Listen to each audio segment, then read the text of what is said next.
കൈക്കൂലി വാങ്ങുന്നതിനിടെ grade SI പിടിയിൽ. Maradu police സ്റ്റേഷനിലെ ഗ്രേഡ് SI ഗോപകുമാറാണ് വിജിലൻസിന്റെ പിടിയിലായത്.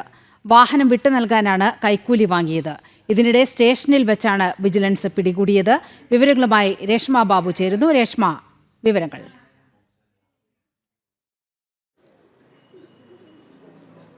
നിലിമ, ഇന്ന് വൈകുന്നേരം 4:15 മരട് പോലീസ് സ്റ്റേഷനിലെ ഗ്രേഡ് SI ആയിട്ടുള്ള ഗോപകുമാറിനെ വിജിലൻസ് സംഘം പിടികൂടിയത്. കൈക്കൂലി വാങ്ങുന്നതിനിടെയായിരുന്നു സംഭവം. അതായത് ഇന്ന് വൈകുന്നേരം 4:15 ഇവിടെ ഒരു വാഹനാപകടവുമായി ബന്ധപ്പെട്ടുള്ള വാഹനം വിട്ടുകിട്ടാനായിട്ട് ആ ഉടമ എത്തിയ സമയത്ത് ഉടമയിൽ നിന്ന് 10,000 രൂപ കൈക്കൂലി വാങ്ങുന്നതിനിടെ വിജിലൻസ് സംഘം കിണിയൊരുക്കി ഗോപകുമാറിനെ പിടികൂടുകയായിരുന്നു. നിലവിൽ ഇവിടുത്തെ നടപടിക്രമങ്ങൾ വിജിലൻസ് ഡിവൈഎസ്പിയുടെ നേതൃത്വത്തിലുള്ള നടപടിക്രമങ്ങൾ പുരോഗമിക്കുകയാണ്. അതിനുശേഷം വിജിലൻസിന്റെ മൂവാറ്റുപുഴ കോടതിയിൽ പ്രതിയെ ഹാജരാക്കുകയും ചെയ്യും. ഇതിന് ഒരു ആസ്പദമായിട്ടുള്ള സംഭവം എന്ന് പറയുന്നത് ഇക്കഴിഞ്ഞ 25-ാം തീയതി, അതായത് ഓഗസ്റ്റ് 25-ാം തീയതി ഒരു ഗ്യാസ് സിലിണ്ടർ കയറ്റി വന്ന ലോറി അപകടത്തിൽപ്പെട്ടു.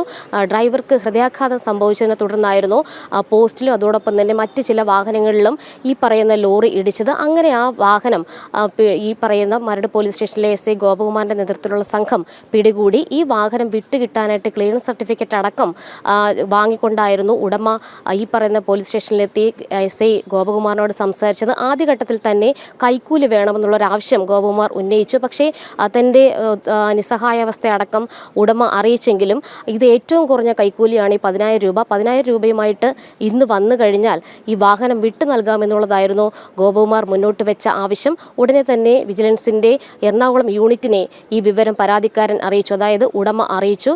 തുടർന്ന് വിജിലൻസ് സംഘം തന്നെയാണ് കെണിയൊരുക്കിയത്. എന്തായാലും പോലീസ് സ്റ്റേഷൻ പരിസരത്ത് വെച്ച് പരാതിക്കാരിൽ നിന്നും 10,000 രൂപ കൈക്കൂലി വാങ്ങുന്നതിനിടെയാണ് മരട് പോലീസ് സ്റ്റേഷനിലെ ഗ്രേഡ് SI ആയിട്ടുള്ള ഗോപകുമാറിനെ വിജിലൻസ് അന്വേഷണ സംഘം പിടികൂടിയത്. എന്തായാലും നടപടിക്രമങ്ങൾ പൂർത്തീകരിച്ചു വരുന്നു. ഉടൻ തന്നെ മൂവാറ്റുപുഴ വിജിലൻസ് കോടതിയിലേക്ക് പ്രതിയെ ഹാജരാക്കും. എന്തായാലും നിലവിൽ വിജിലൻസ് പറയുന്നത് നേരത്തെ തന്നെ ഈ ഒരു കേസുമായി ബന്ധപ്പെട്ട് വാഹനം വിട്ടുകിട്ടാനായിട്ടുള്ള നടപടിക്രമങ്ങൾ പുരോഗമിച്ചിരുന്നു. അതായത് MVDയുടെ ക്ലിയറൻസ് സർട്ടിഫിക്കറ്റ് ലഭിച്ചു കഴിഞ്ഞാൽ സ്വാഭാവികമായിട്ടും കൈച്ചീട്ടടക്കം നൽകി വാഹനം വിട്ടു നൽകാനാകും. പക്ഷേ കൈക്കൂലി വേണമെന്നുള്ള ഒരു ശാഠ്യത്തിൽ തന്നെയായിരുന്നു ഗോപകുമാർ ഉണ്ടായിരുന്നത്. എന്തായാലും കൈക്കൂലി വാങ്ങുന്നതിനിടെയാണ് വിജിലൻസ് സംഘം ഇയാളെ പിടികൂടിയത്.